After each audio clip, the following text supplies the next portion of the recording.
Nick Spencer here from Jasper PIM, and today I want to talk to you about attributes. So let's get into it. What are attributes? Attributes are the ability for you to add custom fields to your product. So I like to kind of think about these as fields that you wouldn't necessarily come with the platform that you're syncing to. So for example, many platforms have a long description, have a short description, but what about those fields that you have or those data points you have on your product that are more detailed, more product specific? Well, that's what we'll use attributes for. So I'm going to use actually my example t-shirt right here. And as you can see, if we go in, I could go into my long description and type things in like, 50% polyester and 50% wool. Could even start putting some other more information in here, made in Canada.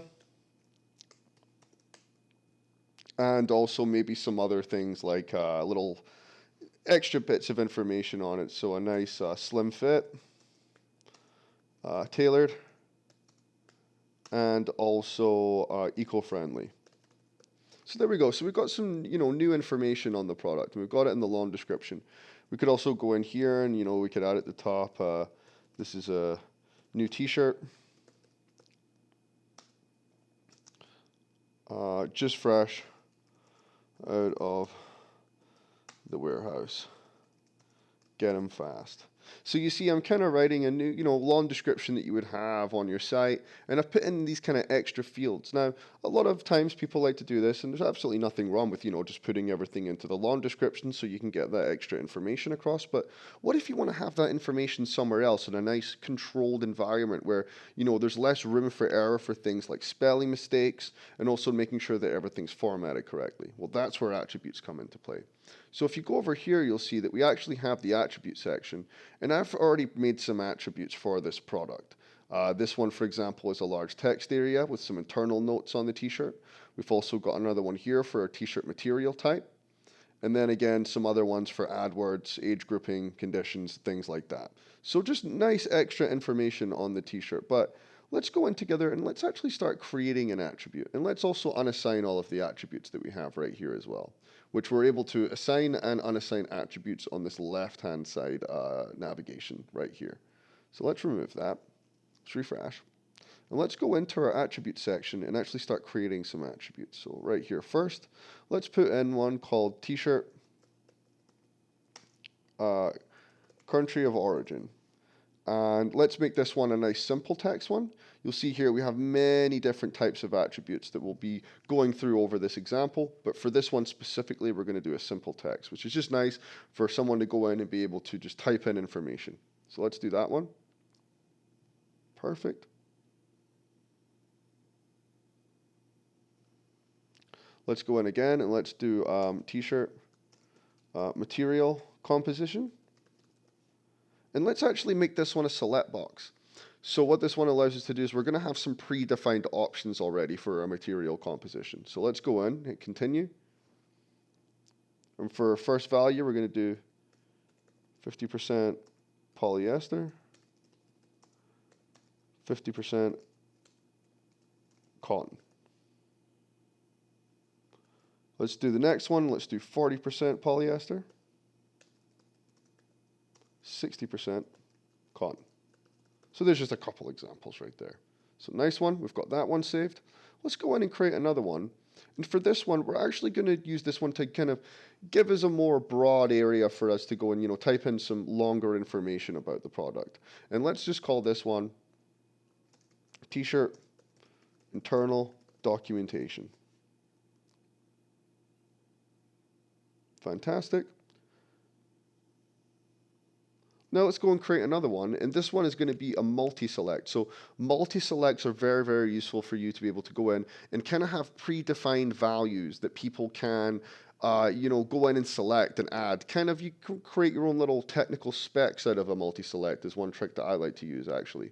So if we go here, let's go to multi-select, and let's use t-shirt features. So now if I go in, I could say eco-friendly. It's one of them. Let's do slim fit, loose fit, comfortable, athletic, and so on and so forth. So we've got some nice options to choose from. So there's our multi-select. Let's go back in. Now you'll see we have lots of different types. We've done simple text, select box, text area. We have a date if you need to, which allows you to go and put in a date using a date picker. We also have date time as well. We have multi-select, which we've done, but we also have these two here, which are the JSON and the Markdown editor. Now these are very, very useful if you maybe want to transition some piece of object to the code that you're using in your front end. So let's actually use JSON as an example. And let's put one in here called warranty information.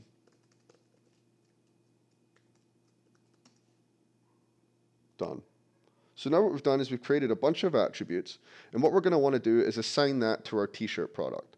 So if we go back over, we can go in, do example t-shirt, and let's go in and add some attributes. So let's see here, t-shirt material type, done. And if we actually go over to the attributes, you'll see here that our t-shirt material type attribute has now been added inside of the default panel right here in the attributes section. So I can go in and I can say polyester, or I can say cotton, just like that. Now we have a lot more attributes to add in, so let's go in. Let's add some more. Let's do country of origin, refresh.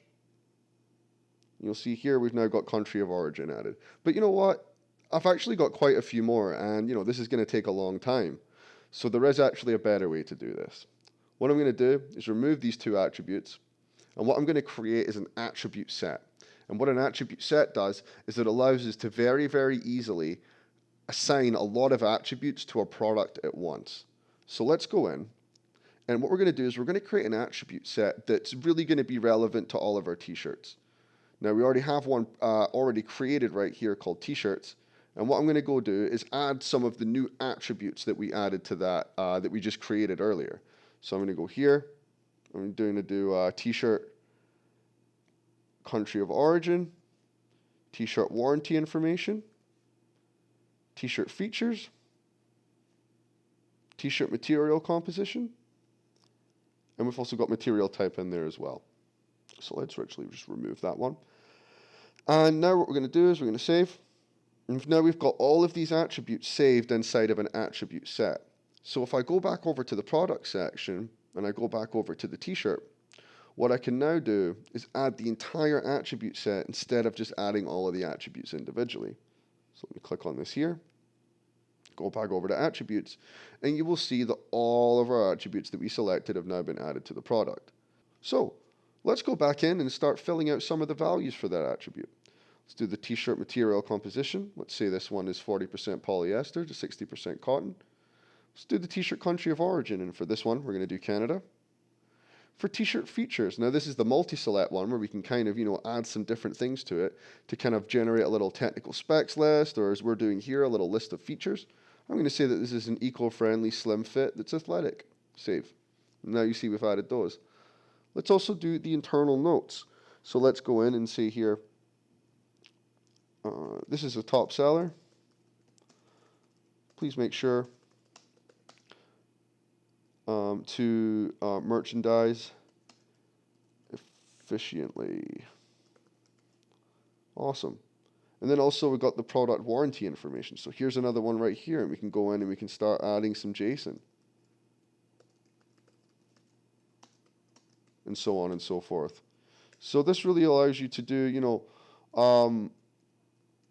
lots of different things, have lots of different information on the product that you can store in many different ways.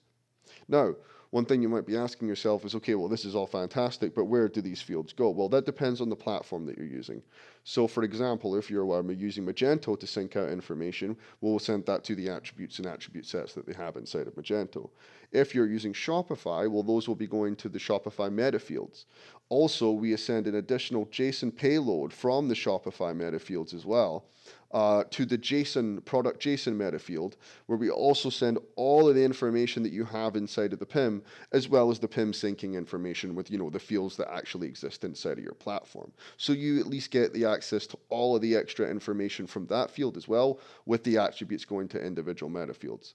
And if you're using BigCommerce, we sync up with the custom fields and then send the same payload into the warranty JSON field. So that's where they'll go. Now, this is great. We've got our attribute sets added. We've gone in. We filled out all the values for it. But the one other thing as well is that I might actually go in and I start, maybe want to build out some more attribute pages. I'm actually, going to start maybe adding lots of different attribute sets to my product because I can add more than one. Well, then you might want to start making things a little bit neat inside of the UI to make things a lot easier. And the way that we do that is using display groups. So let's go into the display group section right here.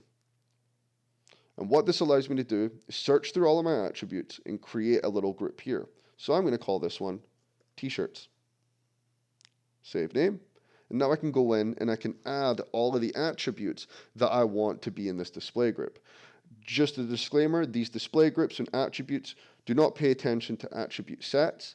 Attribute sets are used for assigning lots of attributes to a product at once. We use the display group to organize those attributes into different views for us, which you'll see very shortly. So what we're going to do is we're going to go in, we're going to add the t-shirt material type, t-shirt internal notes, and I'm just going to move over all of my t-shirt attributes that I've created.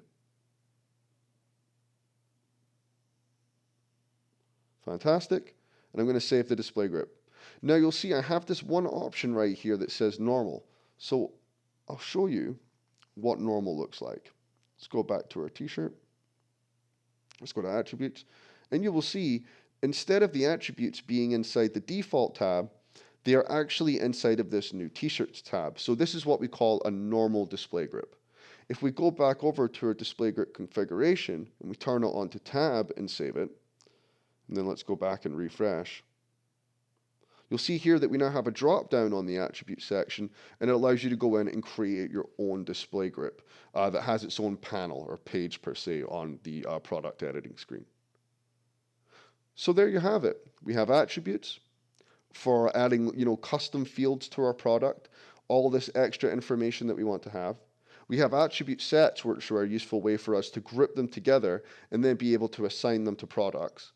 And then we have the display groups for organizing all of the different UI configurations that you want and how you want to see your attributes and have the people work with them inside of the PIM. So the last thing I want to touch on is the way to actually assign attribute sets to a product, because if you're working with lots of products, that's definitely something that you might want to do en masse. So I'm going to show you a couple ways to do that as well. If we jump over to our product section, you will see here that this is where we list all of the products inside of the PIM. And what I can do is, say for example, I wanted to assign all of these products to my t-shirts attribute set. Well, I can go click this cogwheel right here, and I actually have a series of batch commands I can run on all of the products that I have selected. And one of those is add attribute set. So now I can go in and add the attribute set of t-shirts to all of these products here. Now I know these products both aren't t-shirts, but just for the sake of example, I wanted to show you how you can do that as well.